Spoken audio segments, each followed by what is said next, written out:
नमस्कार विद्यार्थी मित्रांनो, या व्हिडिओमध्ये आज आपण कलम 74 ते 75 पाहणार आहोत, जे की केंद्रीय मंत्रिमंडळासंबंधी कलम आहेत आणि सर्वात हॉटस्पॉट आहेत, म्हणजे नेहमी त्यावर प्रश्न विचारला जातो, कारण त्यामध्ये राष्ट्रपती, मंत्रिमंडळ आणि पंतप्रधानाचा संबंध दिलेला आहे. तर चला सुरू करू. बघा, पहिलं कलम काय आहे? कलम 74. कलम 74 काय? राष्ट्रपतींना सल्ला देण्यासाठी. कलम 74 काय? राष्ट्रपतींना सल्ला देण्यासाठी एक मंत्रिमंडळ असेल अशी कलम 74 मध्ये तरतूद आहे. बघा, आता याला लक्षात कसं ठेवायचं? 74 म्हणजे 7 जी नंबरला येतं ABCD नुसार आणि 4 हे D नंबरला येतं, म्हणजे GD म्हणू आपण. 74ला काय म्हणायचं? GD. मग काय म्हणायचं? राष्ट्रपतींनी काय गोडधोड खावे. बघा, राष्ट्रपतींनी काय गोडधोड खावे याबद्दल सल्ला देण्यासाठी एक मंत्रिमंडळ असेल, असं आपण ट्रिकनुसार लक्षात ठेवू शकतो. काय गोडधोड खावे म्हणजे काय GD खावे याबद्दल सल्ला देण्यासाठी एक मंत्रिमंडळ असेल. GD म्हणजे कलम 74. ओके. त्यानंतर आता 75 काय? एक पंजाबी PMची निवड राष्ट्रपतीमार्फत केली जाईल आणि त्यांच्या सल्ल्याने इतर मंत्र्याची निवड केली जाईल. पंजाबी का म्हणतोय मी PM? कारण पंजाबी म्हणजे 75, शेवटी 5 आहे ना, शेवटी 5 आहे म्हणजे पंजा, म्हणून एक पंजाबी PMची निवड केली जाईल. आणि असे आपले मनमोहन सिंग पंजाबी PM होतेच, त्यामुळे तुम्ही तसं लक्षात ठेवू शकता.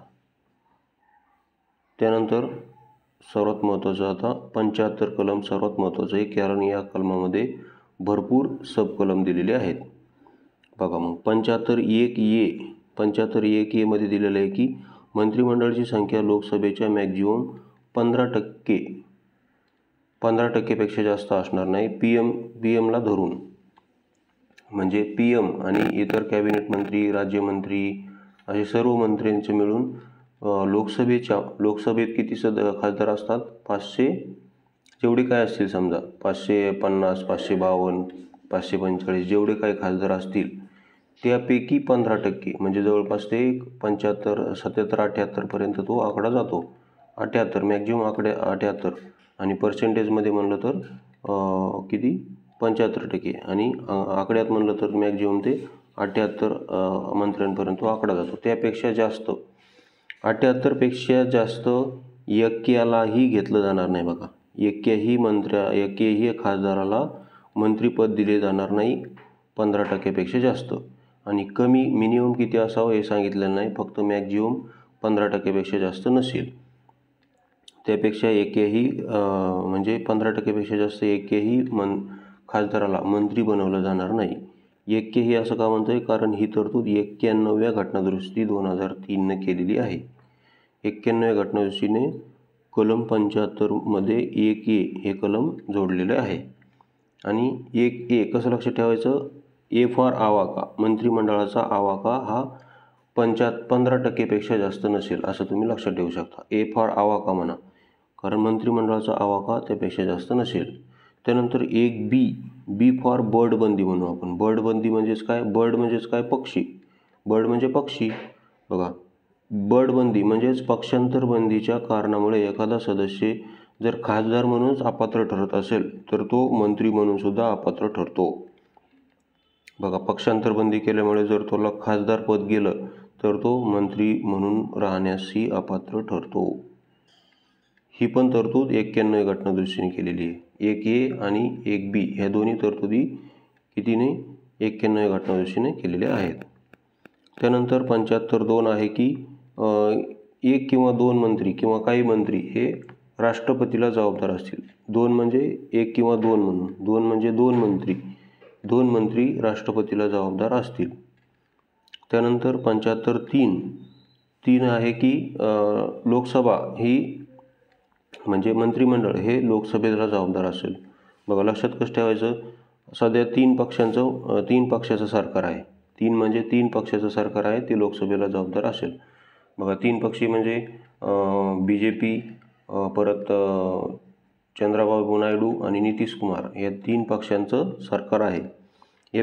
या 3 पक्षापैकी एकाही पक्षाने आपला पाठिंबा काढून घेतला तर लोकसभा कोसळते.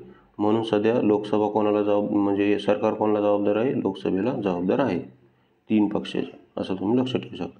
त्यानंतर 15.4 आहे डी, याला डी म्हणू. 4 ABCDनुसार डी 4 नंबरला येतो. मग मंत्र्यांची शपथ आहे याच्यामध्ये. तर मंत्री कोणा शपथ घेतात? मग देवाची. बघा असं नरेंद्र मोदी, मी नरेंद्र दामोदरदास मोदी देवाच्या साक्षीने म्हणजेच ईश्वर साक्षीने शपथ घेतो की, म्हणजेच देवाच्या साक्षीने शपथ घेतो की, असं ते शपथ घेताना म्हणतात. म्हणून तुम्ही ते असं लक्षात ठेवू शकता. 75.4 म्हणजे मंत्र्यांची शपथ. त्यानंतर 75.5 आहे सलग एखादा मंत्री सलग 6 महिने जर गैरहजर असेल तर त्याचं मंत्रिपद जातं. तर याला लक्षात कसं ठेवायचं? 5 म्हणजे पंजाबी मंत्री म्हणू आपण. पंजाबी मंत्री सलग 6 महिने पंजाबला निघून गेला तर त्याचे मंत्रिपद जाते. त्यानंतर 75.6 आहे मंत्र्यांचे वेतन भत्ते दर 6 महिन्यांनी वाढ केली जाते, असं तुम्ही लक्षात ठेवू शकता. त्यानंतर 76 आहे भारताचा महान्यायवादी. महान्यायवादी बघा, भारताचा महान्यायवादीनं कोर्टामध्ये गळा फाडून सरकारची बाजू मांडतो. कोर्टामध्ये गळा फाडून असं म्हणायचं. कारण GF ABCनुसार GF अनुक्रमे 7 आणि 6 नंबरला येतात. तर मग महान्यायवादी सरकारची बाजू कोर्टात गळा फाडून त्यांची बाजू मांडतो. GF म्हणजे गळा फाडून असं तुम्ही ट्रिक लक्षात ठेवू शकता. त्यानंतर 77 आहे भारत सरकारची कामकाज चालवणे. बघा डबल जी म्हणायचं म्हणजे भारत सरकारचा गावगाडा चालवणे म्हणजेच भारत सरकारचे कामकाज चालवणे. त्यानंतर 78 आहे PM ची कर्तव्ये. 78 काय? PM ची कर्तव्ये. बघा PM ची कर्तव्ये काय आहेत की गावांना हागणदारी मुक्त करणे.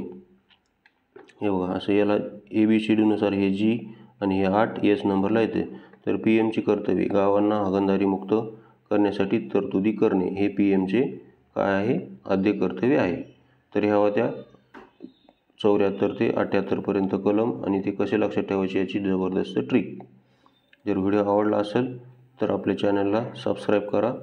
तसेच हे सर्व PDF आपल्या टेलिग्राम चॅनलला टाकल्या जातात, त्याला जॉईन करा. टेलिग्रामचं नाव आहे MPSC बाबा ट्रिक्स. काय नाव आहे? MPSC बाबा ट्रिक्स. व्हिडिओ पाहिल्याबद्दल धन्यवाद.